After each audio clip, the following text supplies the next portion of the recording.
Mahsa Khaneghah and I'm here today with Alison Broderick, who is an Associate Director at Savills. And today, as we're fast approaching 2023, if you can believe that, we just wanted to have a bit of a catch-up really and talk about planning. The world of planning seems to have changed so rapidly since 2020 and there's still so much that we're expecting. And specifically actually, we've got the National Planning Policy Framework, NPPF, that's due for some revisions at the end of the year, hopefully before Christmas. So Alison, do you want to talk us through a little bit about what this document is, what we're expecting to see from it, and why it's important to people watching? Sure, thank you very much, and hello, thank you for having me. We're having yet another iteration of the NPPF. So what this means is the government are going to be releasing a consultation, we're told before Christmas, on changes to the NPPF to supplement changes they've already announced in amendments to the Levelling Up and Regeneration Bill. That's making its way through Parliament at the moment. And essentially, NPPF is guidance, but it's a material consideration in planning, and it sets the framework for planning applications and policy making decisions throughout England. And what essentially the government are looking at, there's three kind of key themes to it. One that you might have heard of is this changes to the provision of onshore wind. So that will have implications for the renewable energy provision in the UK, but also for jobs and economic prospects. It will be interesting to see, as that is amended, which local authorities are quite quick off the mark in terms of perhaps allocating site for wind, and how that relates to the consultation is apparently going to focus on neighbour input and how neighbours feel about having wind turbines near them, potentially powering their houses, etc. There's also, it seems like quite a minor change, but a fairly fundamental revision we're expecting is something about the way local plans are justified. And there's talk of removing that word justified in terms of local plan evidence. And what that means is you might see local plans coming forward which don't have an evidence base potentially, or don't have a reasoning behind the policies that they're putting forward, coupled with conversations that Michael Gove has had in announcements regarding housing numbers, housing targets, and potentially removing this need for local authorities to have housing targets. Although we're told the 300,000 target nationally might remain, local authorities will be free to set their own, potentially. If a local plan doesn't have to be justified, and there's no evidence for the policies they're putting forward, how is housing need going to be met? And so housing is the third big one that we'll need to talk about. No, absolutely. So housing obviously is massively critical in this country, and we've seen this ongoing target be such a key kind of headline over the years. So what kind of implications might we see based off these potential changes for housing delivery way forward in the country? Well, so this housing point is the third big one basically. So if local authorities are free to set their own housing targets, that could mean that some of them have very, very low ones or potentially none at all. There's going to be a strengthening of greenbelt protection. That's become out more prominently in the government announcement. That already exists in the NPPF, it's not something new. There's already a brownfield first approach to NPPF policies, but it will be a renewed emphasis on that potentially. What that might mean is there's fewer big allocations coming forward, fewer big applications, these hundreds or thousands of houses which could come forward to make a significant contribution to local housing need.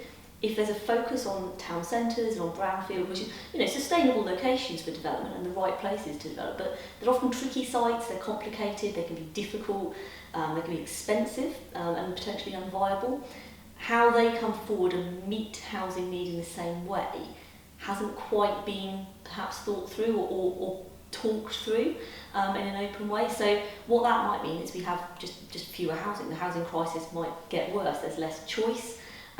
Less housing means potentially more expensive housing, and then potentially more demand for existing properties, HMOs, the rental market might change, that kind of thing. I think, there's definitely some positive elements to having local areas really assess their housing targets, and we've seen a lot of debate about that actually, where particular areas have said that the kind of nationally enforced housing targets don't necessarily align with what they expect, but actually, as you rightly say, if this isn't ironed out, then we could potentially see some negative consequences here as well. So this idea of making the most of the land we've already got, brownfield sites, areas that have already been built up, is going to be absolutely essential, isn't it?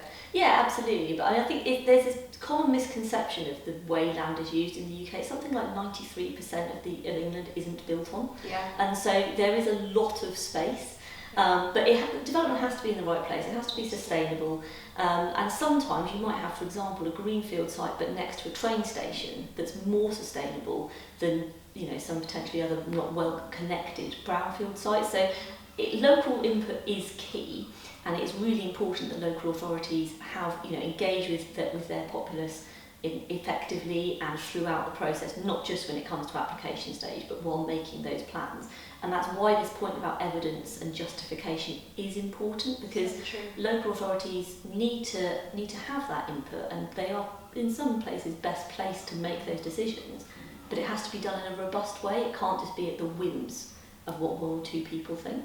Absolutely, and I've got to ask you, so thinking about shared accommodation actually, and this idea of shared living, obviously when done properly, meeting all the standards above and beyond licensing and planning requirements, what does the future of that space look like when we're talking about the context of housing delivery, do you think? Well, so in my view, I think as we're saying, I think it's going to be a tricky couple of years, particularly while these policies are kind of worked through. You might find that some local plans move quicker than others. Now they're free of these housing targets. Some might slow down, thinking, well, actually, if there's a change of government in a couple of years, this might all change again and we're back to not doing anything.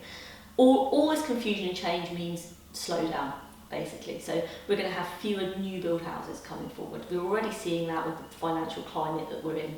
That trend is probably going to continue. That means that people just have less choice in terms of, and affordability is still going to be key.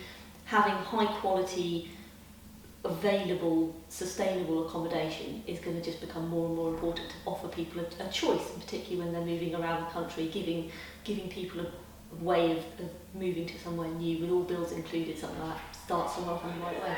Yeah, absolutely. Well, look, thank you so much for joining us, Alison. I think the key thing really is just planning is ever changing, so it's so important to keep an eye out on these potential things, but also bear in mind, like you said, it might be that actually some of it is reconsidered, reconsulted upon, but actually the main thing is, and has always been the case, which is housing is critical, and affordable housing choice for people that's delivered in collaboration with local authorities and the people is absolutely so important. So hopefully we'll see more of that going on through 2023, but I've no doubt we'll be catching up and talking about it all very soon again. Absolutely, lovely to see you. Thank you so much. Bye.